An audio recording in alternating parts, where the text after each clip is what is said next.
everybody. Welcome to another small group week. Mm-hmm. This week, before we get too far, they should check in with each other.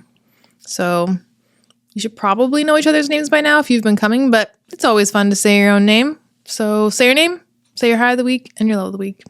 Go.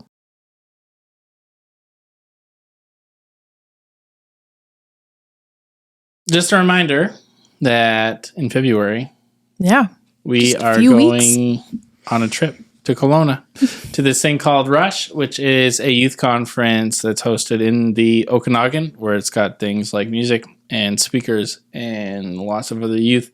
And an amazing race around Kelowna. It'll be amazing. And so if you haven't signed up yet and you're planning on going, you should sign up because prices go up $20 away. And you don't on Saturday. Yeah. Save the $20. Sign up. And remember, there's two different registrations. There's the Rush registration and then the registration on our end, which helps us pay for like a bus and tell us you're coming. And lets us know you're actually coming, because we won't know you're coming if you don't do the other one. So make sure you do both. But that's happening really soon.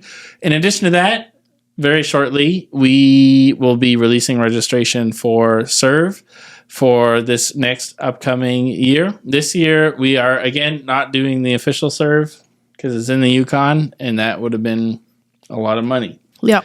Instead, we're going to be going to Calgary, which should be really sweet, and partnering with an organization down in Calgary, and it should be a ton of fun. And so registration is going to be coming shortly. But again, if you don't know, that's for people going into grade 9. Correct. So current grade 8s. All the way up to grade 9, grade 12s. All the way to grade 12s who are graduating can still go for the last year. But Rush is for all of you. Yeah, Rush is for all of you. No. Serve is specifically for high schoolers or people who have just graduated high school. And so that'll be happening this summer. There'll be more information, but very soon there will be an email where you can register. In the next parent email, there'll be info. Not the next one, the next one. But it's coming soon. How did you say where we're going? Calgary. That was weird. That's how it said. Really? How do you say it? Calgary. Calgary. Calgary. I think I say Calgary. Which you're right. That's not. No. Just say it very Calgary. That's how it said. You're like a prairie boy at heart. Oh, I am from Alberta, and that's how it said. Okay. Moving on. This week we are diving into Mark chapter 8. And we're going to be focusing on how Jesus is the new king, a new kind of king, and not the king that the Israelites were expecting, but a better king. And so we're going to watch the Messiah video, which talks about that. And then you guys are going to dive into the chapter where you're going to see another feeding of the 5,000, which if you didn't know, that happened more than once. And Jesus, warning his disciples about Pharisees and the temple model and the king and that whole mentality, and which you'll understand because you watch the Messiah video. And then you get to lots of good stuff in the chapter. You guys will dive in. You leaders have your guides. We hope you guys have a great conversation. Enjoy. There's this crazy story at the beginning of the Bible. We have Adam and Eve, and they're in the Garden of Eden. And everything in this garden is great. It's exactly as it should be, except there's this one tree that they're told by God not to eat from because it's dangerous and it will kill them. So that's it. Avoid this fruit tree and we're fine. Right. It seems pretty simple. But in this garden, there's a snake. And it starts telling a different story. It says that if you eat of this tree, it's not going to kill you. In fact, it's going to make you become like God. And Adam and Eve, they believe the snake and they eat the fruit. And because of this, the goodness of the garden is tragically lost and evil and death enters into God's good world. Now, why is there a talking snake in the garden? I mean, this thing is a problem. Yeah, it's very strange. And even more strange is the fact that the Bible doesn't say why or how this thing even got there. It just presents the snake as this creature who's in rebellion against God and that wants to get other people to doubt God's goodness and lead them on a path towards death.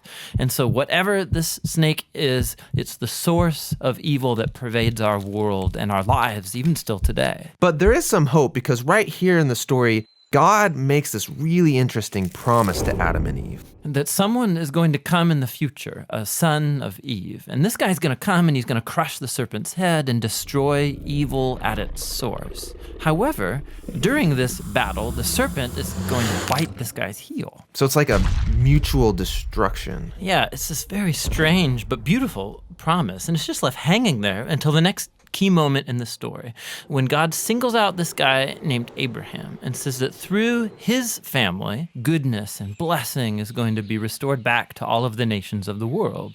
And as we follow this family, we get to one of Abraham's great-grandsons, this guy named Judah.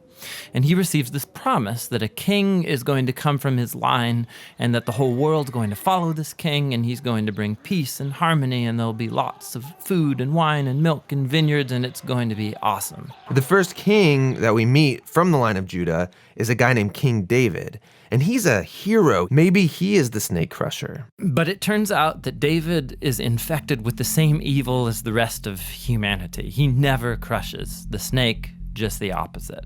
However, God makes a promise to David that this king is going to eventually come from his line.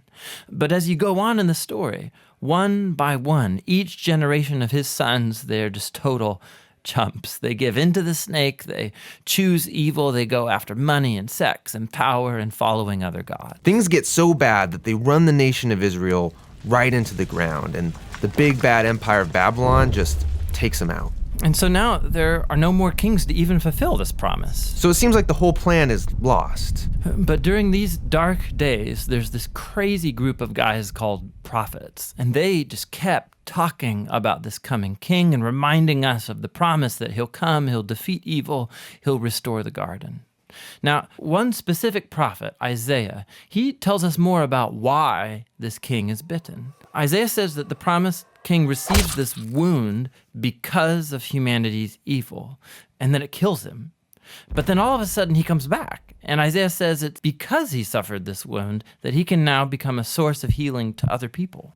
But the Old Testament ends, and the snake-crushing king that everyone's been talking about never shows up. And this is why, when the New Testament begins, it introduces us to Jesus of Nazareth, not as some random guy, but as someone who comes to fulfill these specific ancient promises. Yeah, we learn that he's from the line of David, Judah, and Abraham. And he goes around Israel announcing that the goodness of God's kingdom is here, now. And he begins confronting the effects of evil on people by healing them, by forgiving them of their sins and evil. Many people are now believing that this is, in fact, the promised king. But Jesus began telling his closest followers that he was going to become king and bring peace by taking the full effect of humanity's evil into himself. The fatal snakebite wound. Exactly. And so it seems like the serpent wins.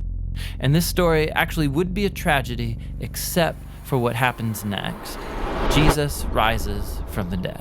And now Jesus has the power over evil and death for himself. And so the rest of the New Testament is then making this claim that Jesus' power over evil and death has now become available to us to begin confronting the effects of evil in our lives. But even still, death and evil are a real problem in our world all around us. And so the story of the Bible ends by describing this future day when Jesus comes back and he finishes the job. He destroys the snake once and for all, and he restores the goodness of the garden here on earth.